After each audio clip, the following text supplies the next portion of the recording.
वो एक star hotel था। उसमें हेमंत नाम का हेड शेफ था। वो वहां पर हर प्रकार के डिश बनाता था।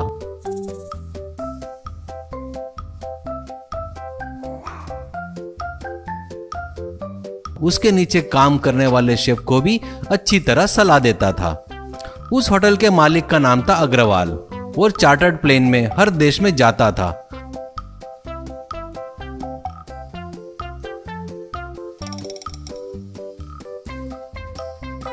अग्रवाल को पैसे का बहुत घमंड था। वो उसके पास काम करने वाले को हमेशा अपमानित करता था। हेमंत को भी वो वैसा ही बोलता था।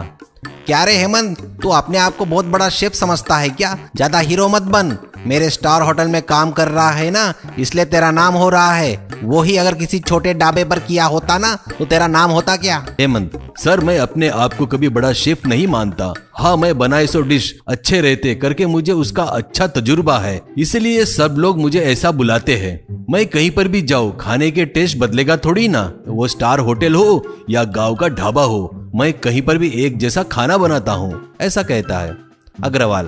हैं, बस ऐसे डायलॉग की कमी नहीं है तेरे पास, ऐसा कहता है। अग्रवाल कभी कभी हेमंत को अपने फ्लाइट में ले जाता था। वो जहां रुकता था वहां हेमंत से खाना बनवा कर खाता था और कहता था, तुझे लाकर तुझसे पकवा कर खा रहा हूँ, इसलिए अपने आप को ग्रेट मत समझ। यहाँ का खाना कैसे रहता मुझे पता नहीं, इसलिए तुझे लेकर आया हूँ बस। तू तोप नहीं है, समझा क्या? ऐसा बोल के अपमानित करता था। एक बार वो लोग फ्लाइट से कहीं जा रहे थे, तब फ्लाइट में कुछ खराबी आकर फ्लाइट एक द्वीप पर क्रैश हो जाती है। भगवान की दया से हेमंत, अग्रवाल और पायलट को कुछ नहीं होता। तभी वहां के जंगली लोग भाले लेकर उन्हें घेर लेते हैं। उनमें से एक जन पूछता है, कौन हो तुम लोग? यहाँ हमारे द्वीप पर जो भी पैर रखता है हम उसे जिंदा नहीं छोड़ते। हमारे अलावा यहाँ कोई नहीं रह सकता, ऐसा कहता है। हेमंत, भाई हम जानबूझकर यहाँ नहीं आए हैं। अचानक हमारे प्लेन में खराबी आई, इसके कारण हमारा प्लेन यहाँ क्रैश हुआ है। कृपया हमें कुछ मत कीजिए प्लीज, ऐसा कहता है वो आदमी। तुम्हारा क्या करना है क्या नहीं करना है हमारे सरदार बताएंगे, चलो। ऐसे उनको लेकर सरदार के पास आते हैं। सरदार को उनके बारे में बताते हैं। हेमंत इधर उधर देख रहा था तो उसे वहां सब लोग कच्ची मछली, कच्चा मांस खाते हुए दिखाई दिए। सरदार, हमारे द्वीप में हमारे आज्ञा के बिना कोई नहीं आता है। अगर आता है तो हम उसे मार देते हैं। आज अमावस्या की रात है, आज हम किसी को भी नहीं मारते। ये हमारी प्रथा है। तुम्हारी मौत की सजा कल होगी, ऐसा कहता है। हेमंत, भैया हम जानबूझकर यहाँ नहीं आए हैं, ये मैं आपको बता रहा हूँ। मेरे पर विश्वास क्यों नहीं कर रहे हो? कृपया हम लोगों को कुछ मत कीजिए। लगे तो आपकी खुशी के लिए हम कुछ भी करने को तैयार है। कृपया हमें छोड़ दीजिए, कहता है। यह सुनकर सरदार कुछ सोचता है। हमारे खुशी के लिए कोई भी काम करोगे?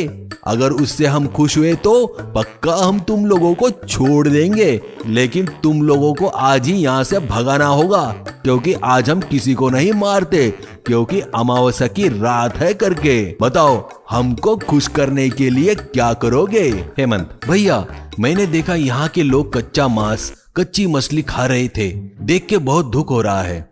शायद आपको अंगार जलाना नहीं पता होगा, इसलिए शायद ऐसे खा रहे हो। मैं यहाँ आप लोगों को अंगार में पका खाना कितना अच्छा रहता है मैं सिखाऊंगा, एक बार खाकर देखिए। कहकर प्लेन के पास जाकर उसमें से खाना बनाने का पूरा सामान लेके आता है और वहां पत्थर से चूल्हा बनाकर उसमें लकड़ियां लगाकर माचिस से अंगार जलाता है। वो देखकर जंगली लोगों को काफी आश्चर्य होता है।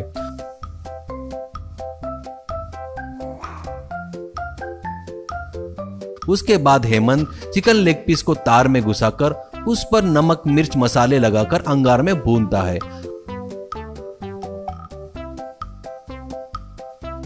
अच्छे से भूनने के बाद वो खाने के लिए सरदार को और कुछ लोगों को देता है।